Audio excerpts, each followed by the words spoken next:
할렐루야. 오늘도 새날을 주신 하나님을 찬양합니다.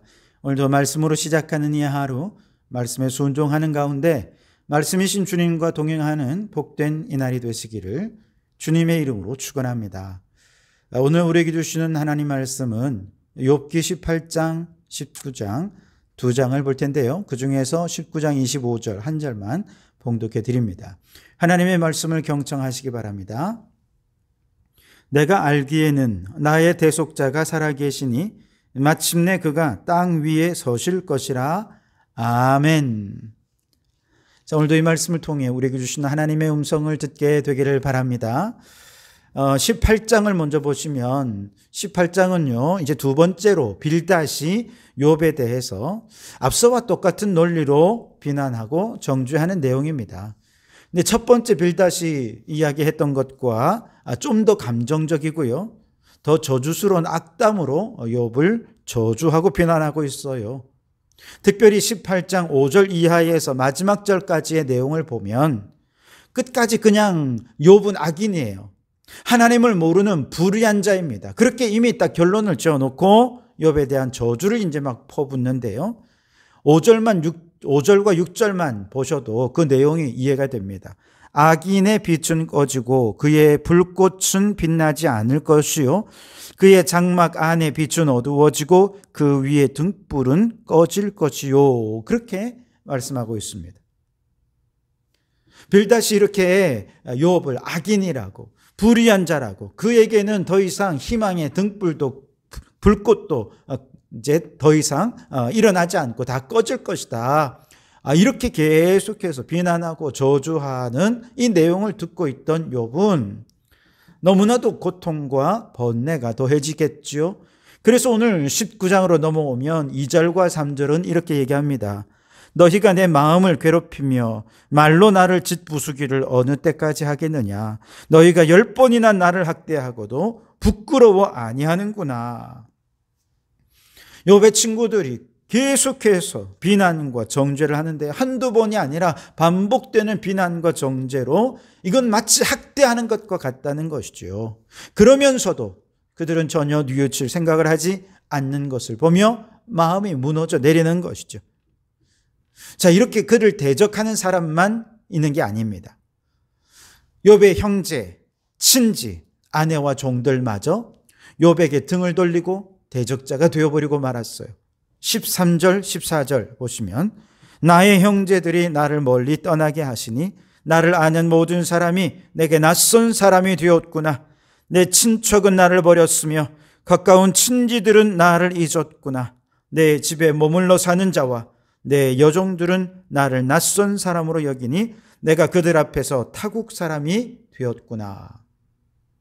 가장 사랑하는 사람들, 가장 가까웠던 사람들, 형제, 자매, 친척, 집안의 아내와 여종까지도 낯설게 자신을 바라보는 거예요.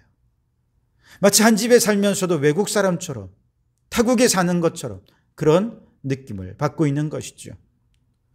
19절 말씀에도 보시면 나의 가까운 친구들이 나를 미워하며 내가 사랑하는 사람들이 돌이켜 나의 원수가 되었구나 그랬습니다. 여러분, 너무나 가슴 아픈 일 아닙니까? 분명히 어제까지 나의 가장 비밀스러운 일까지도 그 친구에게만은 너무 가까운 친구이기 때문에 숨김없이 다 얘기했어요. 그런데 그 친구가 내게서 돌아선 것입니다. 자신의 모든 것을 아낌없이 내어주어도 하나도 아깝지 않을 정도로 사랑했던 그 모든 사람들이 이제 등을 돌려 욥을 조롱하고 대적하는 자리에 서 있는 거죠. 그런데 여러분, 이게 욥에게만 일어난 것이 아니에요. 우리가 잘 아는 다윗에게도 동일한 일이 일어났어요. 시편 41편 9절에 보면 내가 신뢰하여 내 떡을 나누어 먹던 나의 가까운 친구도 나를 대적하여 그의 발꿈치를 들었나이다. 다윗에게도 이런 일이 일어났다니까요. 그뿐만 아니죠.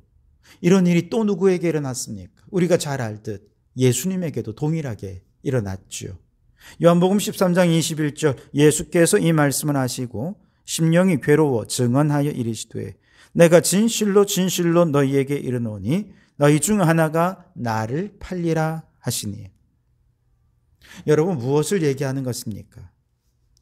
혹시 여러분 가운데 누군가 정말 믿었던 사람에게 배신당하고 사기당하고 정말 사랑했던 사람들이 나에게 등을 돌리고 원수가 되어 내 등에 칼을 꽂는 정말 가슴 아픈 일이 일어났을 때 여러분, 우리 어떻게 생각해야 됩니까? 욥에게도 이런 일이 일어났는데, 다윗 같은 성군에게도 이런 일이 일어났는데, 심지어 예수님도 이런 일을 당했는데 나라고 이런 일 안 당하란 법이 있겠는가? 왜 나라고 모든 사람이 나를 다 좋아해 주어야 된다고 생각하지? 라고 생각한다는 것이죠. 예수님도 배신당하고 믿었던 제자들은 가장 큰 위기 상황에서 다 예수님 버리고 도망가 버렸는데, 내가 뭐라고, 나 같은 사람이 뭐라고 이런 일이 내게 비껴가리라는 것입니까? 얼마든지 내게 일어날 수 있는 일이라는 것이죠. 여러분, 왜 예수님께서는 가만히 배신을 당해 주셨을까요? 몰라서 그런 게 아니었습니다. 예수님은 가룟 유다가 배신할 것도 아셨고요. 베드로가 3번 부인할 것도 아셨고요. 제자들이 예수님을 버리고 다 도망갈 것도 아셨습니다. 그런데 왜 그 상황을 얼마든지 바꿀 수 있는 예수님께서 상황을 바꾸지 않고 배신당해 주신 것일까? 그것은요, 우리가 이런 일을 당할 때 예수님께서 우리에게 다가오셔서 걱정 마, 나도 그런 일 당했어. 그러니 너무너무 상심하지 말고 우리 다시 한번 일어서 보자. 그 얘기하시기 위해서 예수님이 친히 그 일들을 당해 주셨던 것입니다. 욥은 이처럼 가족도 친척도 믿었던 친구도 사랑하는 사람도 모두 배신하는 정말 그 절망적인 상황에서 누구를 바라봅니까? 하나님을 바라보는 거예요. 오늘 우리가 읽은 25절이 바로 그것입니다. 내가 알기에 나의 대속자가 살아계시니 마침내 그가 땅 위에 서실 것이라. 아멘. 욥은 고통의 절정에서 세상의 친구들, 주변 사람들에게 향하던 눈을 이제 들어서 어디를 바라봅니까? 하늘을 바라봅니다. 하나님은 나의 대속자가 되셔서 자신을 고난 가운데서 구원해 주시고 반드시 자신을 회복시켜 주실 것이다. 확신을 고백하고 있는 것이죠. 그리고 마침내 하나님의 공의와 정의가 살아있는 하나님의 나라를 이 땅에 건설해 주실 것이다.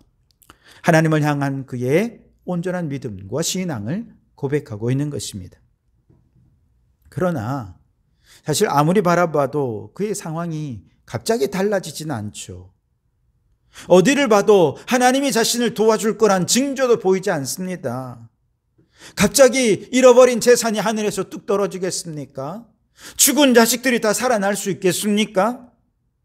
그는 지금 늙었고 너무 몸이 아파서 재산을 형성하기 위해 아무런 노력도 할 수 없는 절망적인 상황이었습니다. 이쯤 되면 그의 이 말은 허언증 같은 건 아닙니까? 흔히 근자감이라고 하죠. 근거 없는 자신감 같아요. 아무런 근거도 없이 자신을 희망 고문하고 있는 것처럼 보입니다만 여러분, 그렇지 않다는 거예요. 왜냐하면 그가 알고 믿는 하나님은 살아계신 하나님이시기 때문에 그렇습니다. 하나님이 살아계시면 하나님은 반드시 우리의 상황을 역전시켜 주실 것입니다. 자신을 이대로 내버려 두지 않을 것이고 모든 것을 되돌려 놓아 주실 것입니다. 사람을 보며 세상을 보면 배신자들밖에 안 보이죠. 절망밖에 안 보입니다. 그러나 예수님도 배신당하셨는데 나라고 이런 배신당하지 않을 수 있겠는가?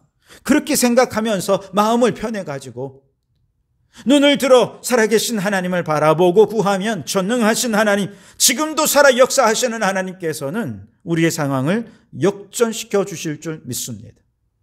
그 믿음으로 절망 속에서도 살아계신 하나님을 바라본다면 하나님은 놀랍게 역사하시고 그의 기도를 들어 응답해 주실 줄 믿습니다. 이 말씀에서 마침내 땅 위에 서실 것이다. 여러분, 이 말씀은요, 욥의 고백이기도 하지만 이 고백 속에는요, 장차 온 인류의 죄를 구원하시고 대속하실 예수 그리스도에 관한 예언의 말씀이 이곳에 담겨져 있기도 합니다. 마침내 그가 땅 위에 서리라. 하나님께서 하늘 보좌를 버리시고 이 땅에 인간의 몸을 입고 오셔서 모든 죄인을 구원하시기 위해 십자가에 높이 들려 땅 위에 서실 것이다 라고 하는 걸 예언하고 있는 것입니다.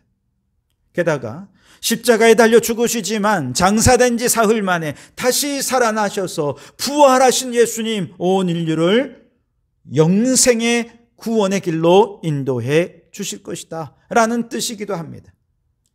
그뿐만 아닙니다. 마침내 그가 땅 위에 서실 것이다 하는 말씀은 마지막 날에 그가 구름 타고 다시 오셔서 원수 마귀를 그 발 아래 굴복시키시고 만왕의 왕 만주의 주가 되셔서 온 땅을 다스리실 것이다 라는 뜻이기도 한 것이죠.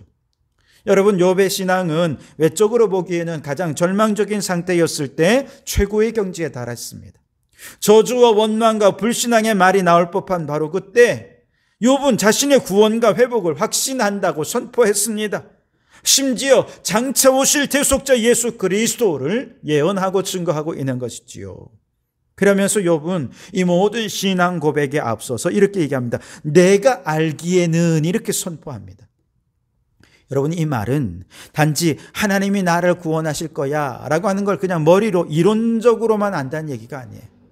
대속자 예수님이 오셔서 십자가에 죽으시고 부활하시고 재림하실 것을 교리적으로 알고 있다, 이런 뜻이 아니에요. 이건요, 내가 안다는 건 내가 절대적으로 확신한다는 뜻입니다. 나는 지금 비록 고난의 한복판이고 재앙을 주는 위로자들로 인해 너무나 절망적인 상황이지만 그럼에도 불구하고 나는 확실히 알고 있다.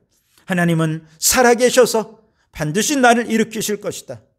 뿐만 아니라 온 인류의 대속자 예수 그리스도께서 오셔서 모든 죄인을 구원하실 것이다. 나는 이것을 확신한다 라고 선포하고 있는 것이지요. 여러분, 믿음이 무엇입니까? 바라는 것, 전혀 아직 일어날 가능성도 보이지 않는 일들에 대해서 오늘 지금 이곳에 실상으로 눈으로 바라보는 것이지요. 이게 믿음입니다. 욥은 그 정도로 확실하게 지금 믿고 증거하고 있는 것이죠. 여러분, 우리 인생이 그래요. 어떤 정확한 계산과 계획이 서야 확신이 됩니까? 아닙니다. 모든 계산, 모든 정황을 봐도, 또한 아무리 계획해 보아도 이건 불가능한 일이에요.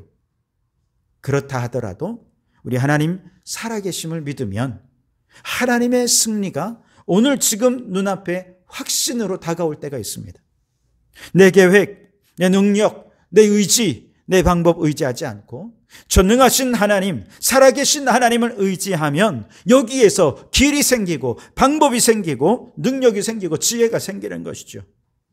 그러니 여러분, 살아계신 하나님을 믿으시기 바랍니다. 믿고 하나님께서 내 삶에 이루실 놀라운 승리를 내가 알기에 라는 믿음으로 선포하시기 바랍니다. 내가 알기에 나의 대속자가 살아계시니 마침내 질병에서 고침받을 것이다. 내가 알기에 나의 대속자가 살아계시니 마침내 우리 가정이 회복될 것이다. 나의 대속자가 살아계시니 마침내 교회는 부흥할 것이다. 여러분, 그 살아있는 믿음으로 오늘도 담대히 믿음의 길을 걸어가는 복된 이 하루가 되시기를 주님의 이름으로 축원합니다. 기도하겠습니다. 하나님, 가장 사랑했던 사람, 가장 믿었던 친구들, 형제들, 일가 친척들까지 모두 내게 등을 돌리고 원수가 되어 나를 대적하는 상황이 되었을 때, 예수님도 배신당했는데 나라고 이런 일 안 당할 수 있겠는가? 살다 보면 이런 일도 당할 수 있어 라고 생각하며 주여 담대한 마음을 품게 하여 주시옵소서. 주님, 가장 깊은 절망 속에서 눈을 들어 하나님을 바라보기 원합니다. 그리고 믿음으로 선포합니다. 내가 알기에 나의 대속자가 살아계시니 마침내 질병이 고침받고 마침내 가정이 회복되고 마침내 교회가 부흥되는 역사가 나타날 것입니다. 오 주여, 믿음으로 선포하였으니 주님 역사하여 주시옵소서. 예수님 이름으로 기도하옵나이다. 아멘.